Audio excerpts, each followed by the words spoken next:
it's Aaliyah from the Song of the Winds. I hope you're doing really well. Today I have the White Sage Tarot to unbox for you. And I didn't actually know this one existed until about 15 minutes before I bought it. So this isn't part of the monthly mystery deck or anything like that. I pretty much just saw it and I saw it on Instagram randomly. I don't even know how I came across it. I was just in one of those Instagram spirals and I couldn't believe I hadn't heard of it because it's just so my style. Is there like a group or a Facebook page or something where you can get updates about all of the independent tarot decks that are coming out at that period in time? Because I feel like that's a gap. There should be something like that. If there is, please let me know what it is, because I can't believe that I almost missed out on getting this deck because I just didn't know it actually existed. And I think this deck must have been like one of those must-be moments, because when I found it, there was like a small shipping discount available, which is really unusual for international customers. So I was thrilled at that. Coming from the US to Australia is around about, on average, $25 if you're lucky, maybe a bit more for a tarot deck. So that definitely does add a bit of cost onto the price of the deck.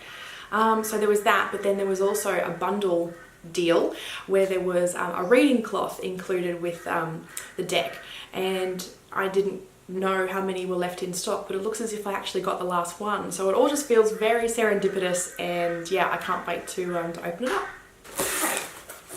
Oh, it's so cute already, look.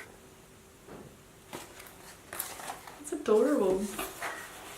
That's so adorable. Can I peel it off? Oh, it's a business card. It's a lovely business card. Look at that. It's got details on the back there. That's such a clever idea. I really like that. Okay, so inside the box, what do we have? I might just stand up so you can see.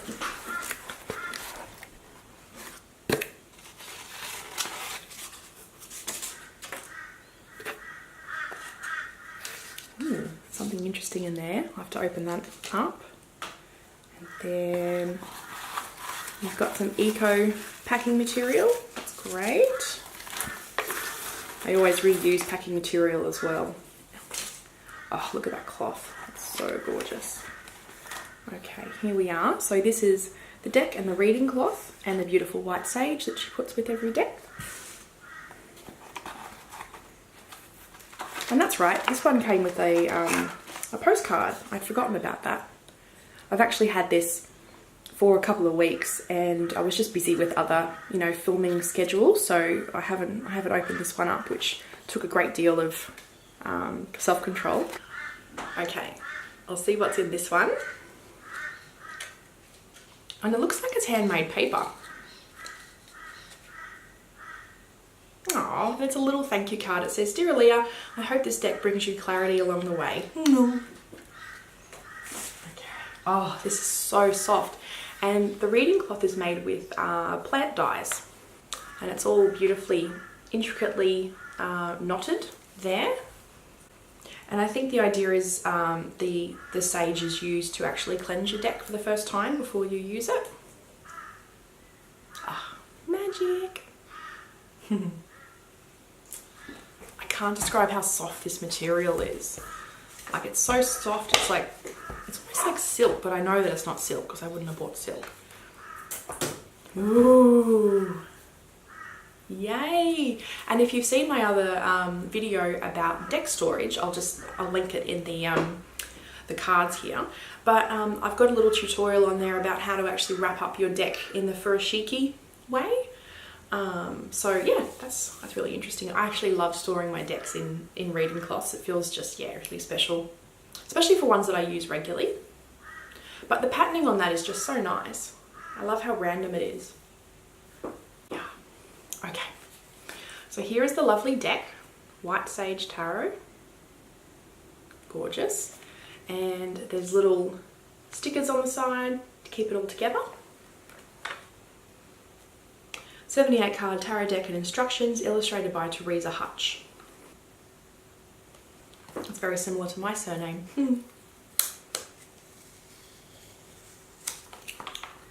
Maybe we're related, Teresa. Distantly. Alright.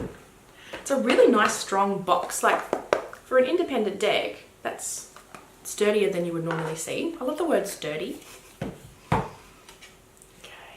And then you have got a really, really brief little white book, which I think is kind of good, because if you're splashing out on an independent deck, you're probably fairly across the meaning. And I'll just give you an example. Here we go. Okay. So nice. So these are the card backs, and it's really out of order, which happens sometimes with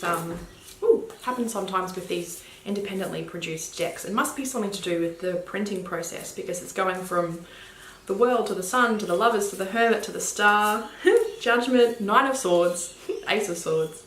It's all over the shop. But that's okay, because that means it might be really fun to just go through them and, you know, you don't really know what's going to come up next.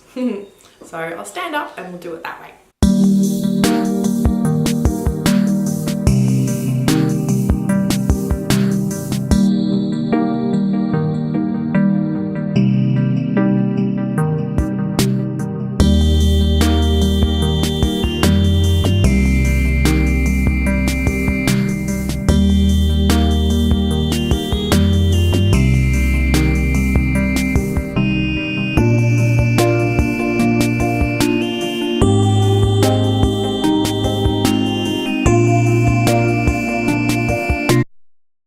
So first impressions so far, I like that the cards are a bit smaller. I know that a lot of the independent decks seem to have quite large cards, and I've got very large hands, so that's no problem for me, but I know that many people don't.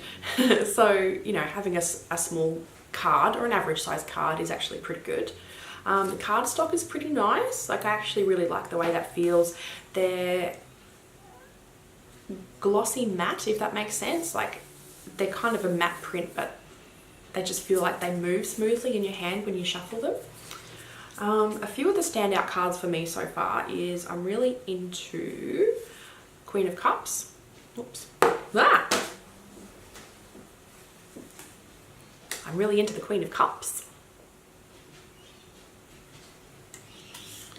I think the Four of Cups demonstrates the energy of that card very well. I think the Elephant is quite an apt animal choice for Pentacles. The little Fool makes me all warm inside. Judgment is also just a very simple way of conveying that kind of message of that card.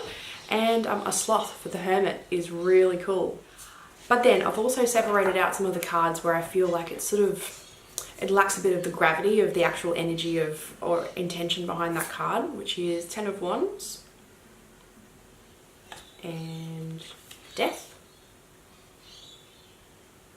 To me that seems very literal death, whereas that card's not so much about that. Three of Swords and the Tower. So interestingly enough, like in the last 6 months to a year, thereabouts, I've become quite obsessed with those cards, because I want to really look at how those kind of experiences are acknowledged in our lives. Like, there's been a lot of talk recently about suicide, because a lot of quite well-known people, at least in the last week, have unfortunately committed suicide. And it's bringing up a lot of questions of, you know, why do we feel comfortable talking about personal things of like a physical health nature, but we're not happy to talk about things that, you know, affect the mind? And yeah, there's not enough openness and transparency about that. And I wonder if, this is not a comment on this deck specifically, this does occur in many kinds of decks, but some of these cards are sort of nice washed a little bit.